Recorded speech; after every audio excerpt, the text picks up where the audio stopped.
Hello everyone, welcome to keep learning by Swapnil. आइए question देखते हैं। 2022 में ये पीवाईक्यू आया है। एडवांस का सवाल है, बड़ा ही अच्छा सवाल। A disc of radius r with uniform positive charge density rho is placed on the xy plane with its center at the origin. The Coulomb potential along the z-axis is Vz equals to rho upon 2 epsilon bracket under root r square plus z square minus z. A particle of position charge q is placed initially at the rest at the point on the z-axis with z is equals to z0 and z0 is greater than 0. In addition to the Coulombic force, the particle experiences a vertical force F is equals to minus Ck with C is greater than 0. Let beta is equals to 2C epsilon upon Q rho. Which of the following statement is are correct? इसमें से कौन से statement जो है वो correct है, वो हमें बताना है। एक से ज़्यादा भी हो सकती है, एक भी हो सकता है। ठीक है। सो यहाँ पे हम क्या करेंगे, देखो एक डिस्क है मान लेते हैं, ठीक है। यहाँ पे तो कुछ ऐसा एक डिस्क है।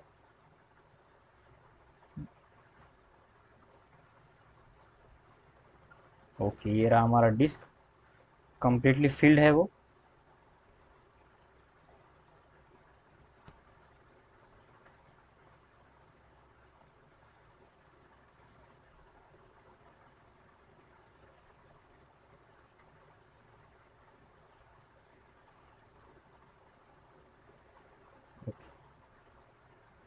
इसका जो रेडियस है वो गिवन है हमें, कितना है, आर।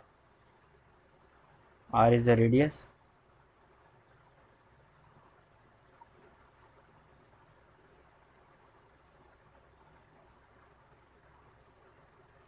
उसके बाद इसका जो चार्ज डेंसिटी है वो है हमारा रो।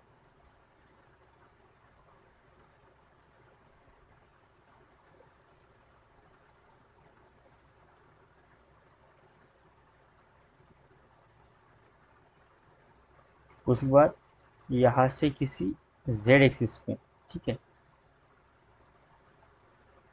किसी एक्स पॉइंट पे, सेंटर से लेके यहाँ पे एक्स पॉइंट पे क्या है,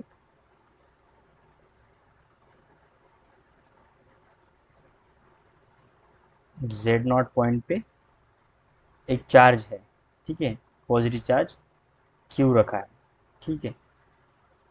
तो यहाँ पे जो इलेक्ट्रिक फील्ड होगी हमें पता है डिस्क की वजह से, ठीक है, ये जेड नॉट डिस्टेंस, तो ये जो डिस्टेंस हो जाएगा ये हो जाएगा R square plus Z naught का स्क्वेयर। और जो यहाँ पे जो एंगल लगेगा ये होगा थीटा, ठीक है, ये एंगल हो जाएगा हमारा थीटा। अब यहाँ पे हो क्या रहा है कि जो यहाँ पे जो इलेक्ट्रिक फील्ड है क्यू पॉइंट पे, वो जो इलेक्ट्रिक फील्ड है हमें ऑलरेडी पता है, ठीक है। वो कितना होता है, रो upon 2 epsilon naught 1 minus cos theta. यह सभी को याद ही होगा, ठीक है। कोई भी इस डायग्राम को ऐसे हॉरिजॉन्टल भी बनाता है, वर्टिकल भी बनाता है, ठीक है। So rho upon 2 epsilon naught 1 minus cos theta का वैल्यू कितना होगा, एडजेसेंट अपॉन हाइपोटेन्यूस। एडजेसेंट कितना है, जेड नॉट, और hypotenuse under root R square plus Z naught square, ये होगा ब्रैकेट कंप्लीट, ठीक है। ये तो हो गया इलेक्ट्रिक फील्ड। यहाँ से जो फोर्स होता है, ठीक है, इलेक्ट्रिक फोर्स जो होगा यानी कोलम्बिक फोर्स होगा, वो होगा क्यू इंटू इलेक्ट्रिक फील्ड। तो क्यू से मल्टीप्लाई करेंगे तो हो जाएगा Q rho upon 2 epsilon naught 1 minus Z naught upon under root R square plus Z naught square. तो ये होगा इलेक्ट्रिक फील्ड। अब हमारे पास क्या है नेक्स्ट, ठीक है, इसको थोड़ा सा छोटा कर लेते हैं। हमारे पास एक एडिशनल और एक फोर्स है। क्वेश्चन अगर आप पढ़ोगे तो आपके पास एक एडिशनल और एक फोर्स है जो कि है F is equals to minus C K. So we have additional force जो कि है F is equals to minus C K. इसका यूनिट वेक्टर कितना है, के, यानी माइनस के।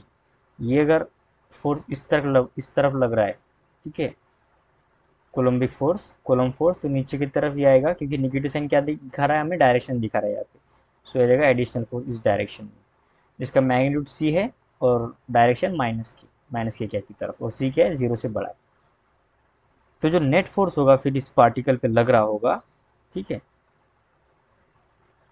नेक्स्ट पेज पे देखते हैं।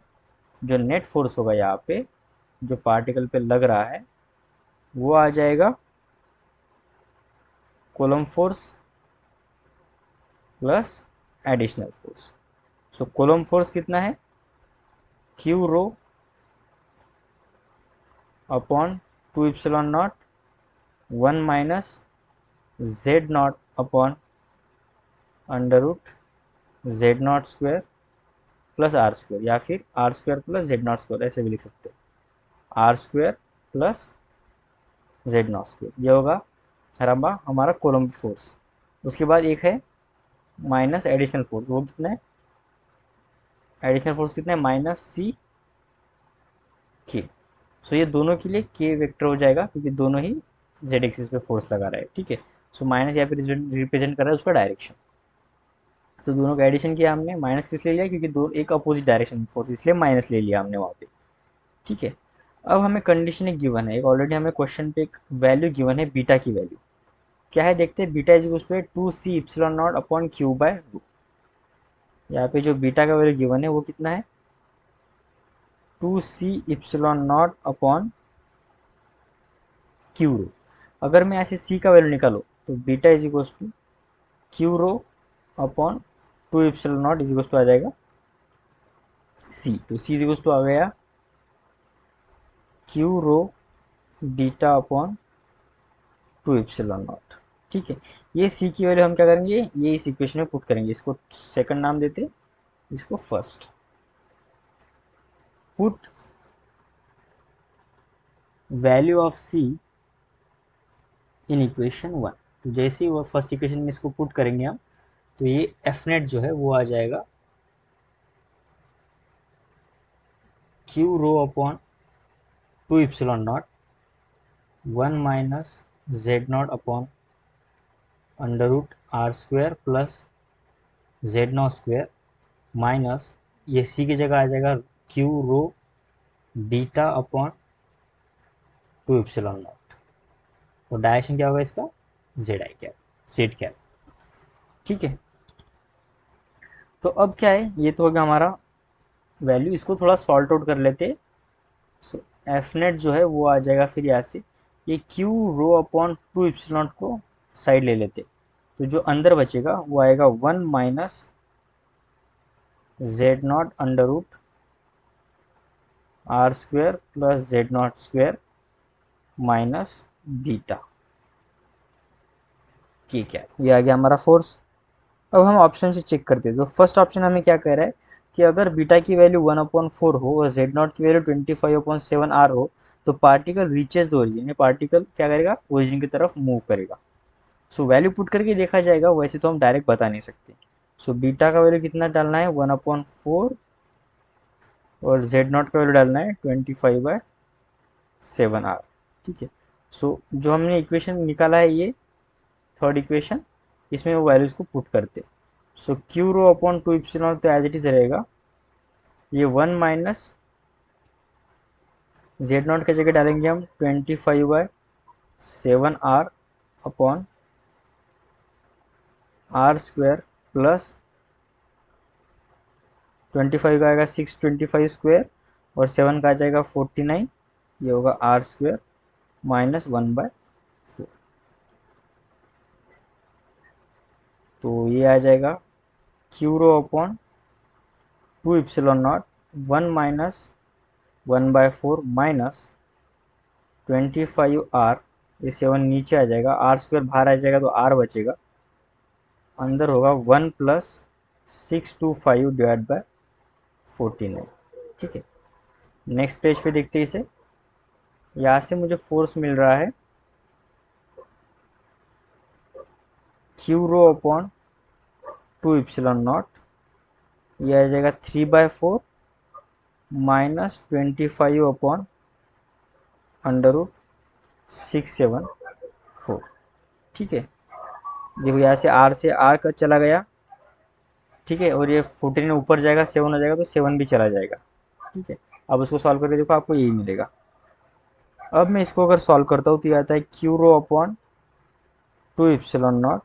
3/4 को मैं ले सकता हूँ 0.75 माइनस, अब ये बड़ा नंबर तो इसका वैल्यू ऑब्वियसली इससे छोटा ही आएगा। आप अगर इसको सॉल्व करोगे तो ये 0.96 में हल्का सा बड़ा आएगा, ताकि ये होगा क्या, और जब मैं इसको सॉल्व करूँगा, ठीक है, तो ये आ जाएगा -0.78 क्यू रो अपॉन 2 ε0 के।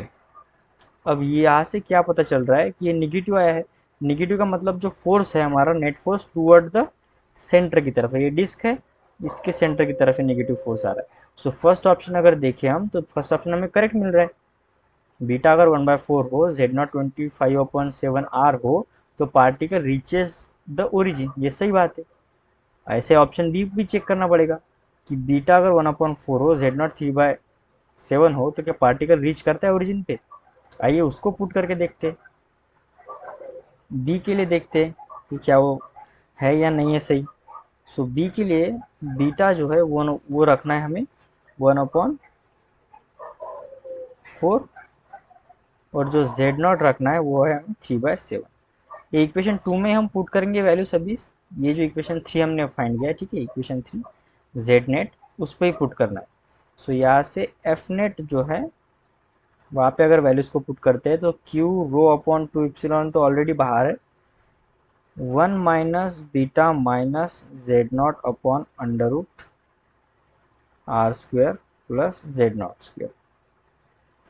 सो क्यू रो अपॉन 2 ε0,